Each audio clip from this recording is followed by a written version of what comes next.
Welcome to the book reading program of 3ABN Australia Radio. Does your faith need a boost? Do you think that miracles only happened in Bible times? Think again. Compiled by Remnant Publications, the book Get Ready for a Miracle recounts true stories that prove that when we step out in faith, God displays His power in undeniable ways. Here is our reader, Colville Smith. This story is entitled The 2-Gallon Miracle. Job chapter 36, verses 26 to 29 says, "Behold, God is great, and we do not know Him, nor can the number of His years be discovered. For He draws up drops of water which distill as rain from the mist, which the clouds drop down and pour abundantly on man. Indeed, can anyone understand the spreading of clouds, the thunder from His canopy?" Mr. W. and Mr. B. had just arrived in Awaba when they heard the news that the Evangelical Church of Papua New Guinea pastor from their village of Kania had been admitted to hospital. He was bedridden and unable to move one side. Most Gogodala are related either by blood or by clan, and not visiting him would have been culturally unacceptable. So Mr. W. and Mr. B. immediately went to see him. As they climbed up the hill to the clinic, they recalled how this same man had caused them so much recent grief and trouble. Several weeks earlier, Mr. W., our area youth pastor, had gone to Kania at Mr. B.'s request to help him raise up a church. However, this Evangelical Church of Papua New Guinea pastor had done his best to hedge their way with thorns and thistles. This village, he told them, was an Evangelical Church of Papua New Guinea village. Once at the clinic, Mr. W. and Mr. B. visited with the pastor a short time. Then, before leaving, they prayed with him. They were shaking hands with the pastor and bidding him farewell when he suddenly sat up, got out of bed and began walking around the room exclaiming that he was healed. They were all shocked. The next Friday, the pastor approached Mr. B and asked to borrow his motor canoe so he and a group of men from the church could attend a meeting in a remote village. "No one else will help me," the pastor said, as he finished explaining the situation. Mr. B thought for a moment. How much fuel do you have?" he asked. 2.5 gallons of gas," the pastor answered. This explained why no one else was willing to help. That was not nearly enough fuel. The round trip would take 14 to 16 gallons. Just then Mr. B remembered something he had read a few days earlier. "Don't let your problems be bigger than your God. Let God be bigger than your problems." Suddenly he felt an overwhelming urge to help the pastor.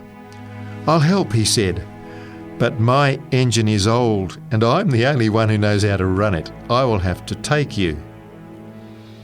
When the pastor mentioned their fuel shortage, Mr. B stopped him and shared the quote, "Don't let your problems be bigger than your God. Let God be bigger than your problems." Mr. B immediately went home to tell his wife what he was going to do. She got cross with him and asked him if he had gone daily crazy. "Every day we pray for 2 things," he said. "First for our church family and for better relations with the community. This is an opportunity for us to build better relations with the community." And with that, he picked up his own 2.5 gallons of gas and headed for the canoe landing. While the group was loading their things to leave, a fellow came saying he wanted to help, but had no gasoline, only 2 gallons of kerosene. Mr. B told him to fetch it, and then added it to their fuel container.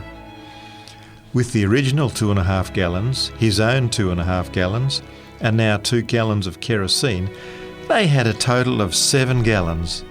Not enough for the round trip, but getting closer. Just before they began their trip, Mr. B prayed, thanking God for his care and provision. Referring to their insufficient fuel, he reminded the men not to let their problems be bigger than their God. At the next village, they stopped to pick up another man. While they were there, someone gave them another gallon and a half of gas, bringing their total to 9.5 gallons. They prayed again, thanking God for his provision, and set off. As the sun set and the Sabbath began, Mr. B quietly handed the engine over to another man to operate and sat down, saying he wanted to observe the Sabbath. They arrived at their destination with 1.5 gallons of fuel to spare. Mr. B prepared for bed as the other men rushed off to join the meetings. The next day, instead of attending the meetings, Mr. B read his Bible and sat with 3 old men. At lunchtime, he joined the others and overheard several of the men instructing the women to only bring him clean fish and vegetables. Mr. B was surprised. He had never said a word to them about clean and unclean foods. While they were eating, one of Mr. B's nephews arrived with 2.5 gallons of gasoline. Later that evening, another nephew came with 1 gallon more, making their total 5 gallons. Not nearly enough to get them home.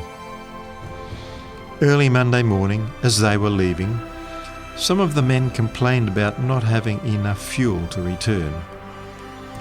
Mr. B held up his hand and reminded them, "Don't let your problems be bigger than your God. Let God be bigger than your problems." He told them they would paddle until 9 a.m. and then start the engine. He lifted the fuel tank, showing everyone the 5 gallons it contained. "We are not going to look at this fuel again," he said.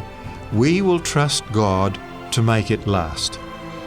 Taking a coat, he ceremoniously covered the fuel container from view.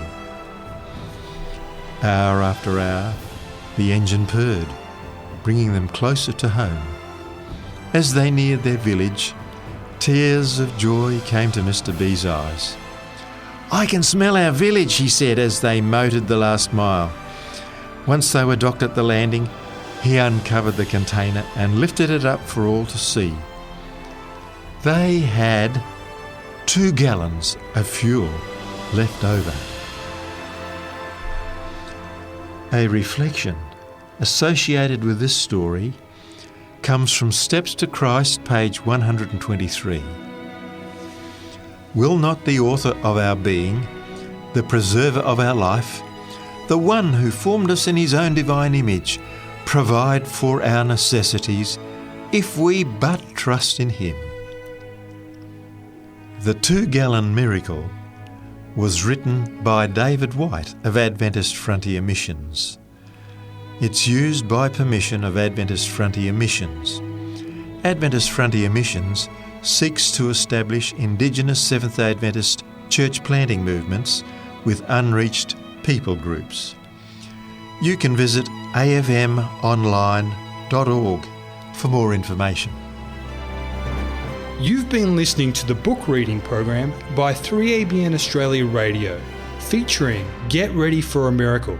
For more information about this book, visit remnantpublications.com.